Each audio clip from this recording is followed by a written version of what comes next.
Jacob Ross, film guy here. Cam rips. It is against the law to record any part of the movie, even the beginning. Do you all understand?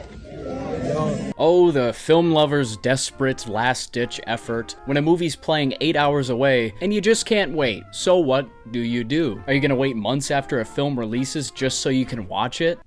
No! You gotta hop on your pirate ship and venture out into the Forbidden Bay. You don't want to be late to the game and have everybody make fun of you on Letterboxd just because you couldn't see the lighthouse in theaters. So maybe just this once wouldn't hurt, right? Yeah, cam rips. Morally, they are wrong. It's also morally wrong to not be subscribed to the channel.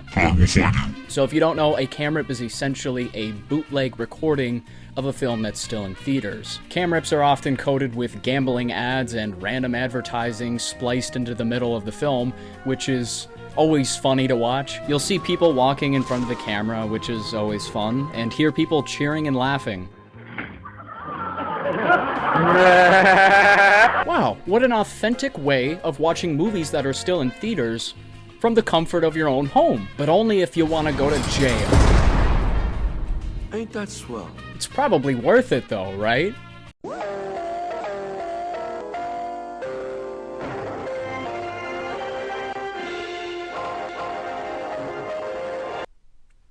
Probably not.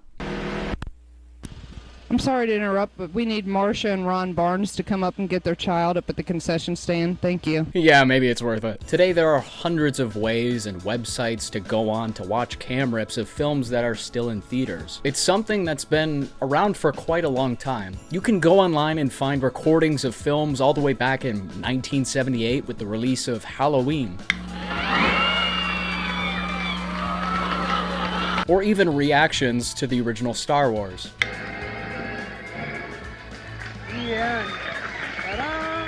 However, these are only just clips of the films. What if I wanted to find the full cam rip online? If you wanted to go online and find a cam rip of an entire film that was still in theaters, I'm sure you would easily be able to find one. And sometimes cam rips can even leak weeks or even months before a film's release. The filmmakers over at Nickelodeon keep letting that happen. But yes, if getting to see a film days or weeks before everyone else makes you satisfied, then good for you, I guess. Even if that means watching it in an awful resolution and blown out audio that sounds like it was recorded through a tin can. Looks like there's only one loose end now.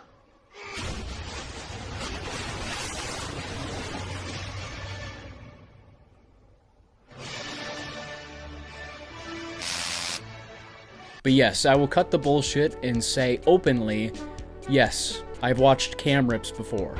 I know, what a shocker.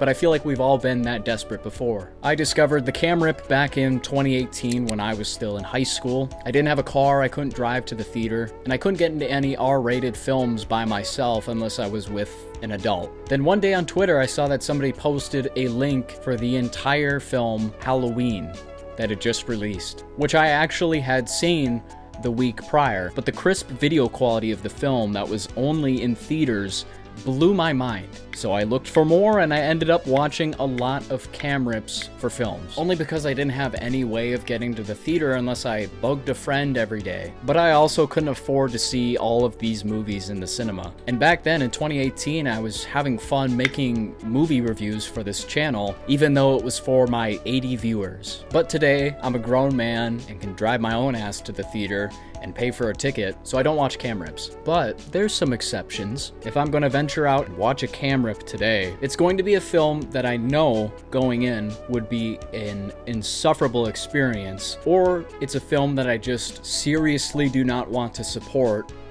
but I want to shit on it. The last two notable ones I saw were The Flash and Madam Web, which I literally just found a link to on Twitter. Seems about the only good thing to come from having a Twitter account.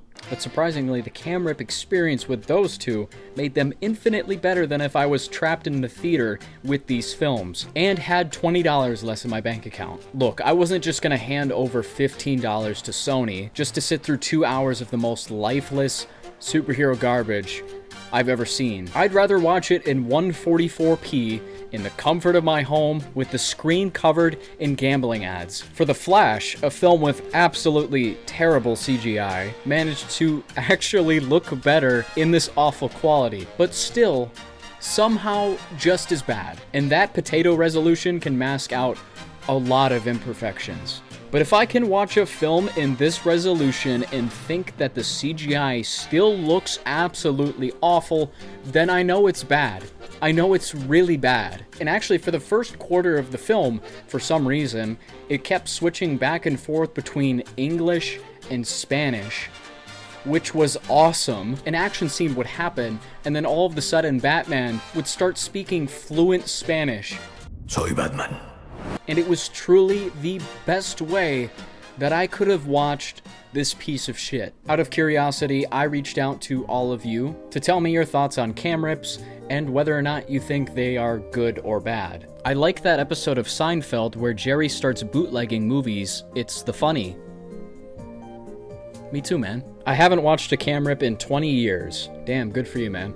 I like the HD quality, I try to pay for all my content, but I'm not against piracy, as some people can't afford to pay for content. I agree, I think it's valid if people seek out piracy or bootlegs for films that aren't released worldwide. But there's also a huge issue of movies and shows just being completely inaccessible online. There are so many films and shows that have no streaming or rental access. Like, even if you wanted to support it by buying a Blu-ray, you can only find it secondhand at a stupidly expensive price. It really sucks because people want to watch and support some movies, but they have no way of watching them other than pirating. Now, I'm not saying piracy is always justified, but let's be real. Sometimes studios make it nearly impossible for us to watch things legally. If a movie is locked away in a vault, only available on a $200 secondhand Blu-ray, or just doesn't exist on streaming, then I think, yeah, they are leaving us with no other choice. I've done this only once, and it was for Spider-Man No Way Home, but this was back when I still cared about Marvel. I did it because in Norway, where I'm from, it was delayed like 2 months after its initial release due to COVID. I tried so hard to be patient, but one day I just couldn't do it anymore and watched the whole thing on a cam rip. Honestly, I can't even blame you. 2 months can feel like an eternity, and by the time you would have seen it in theaters, you probably would have already seen every moment online. Waiting that long in the age of spoilers is basically like an Olympic sport. I respect your patience, until you broke, of course.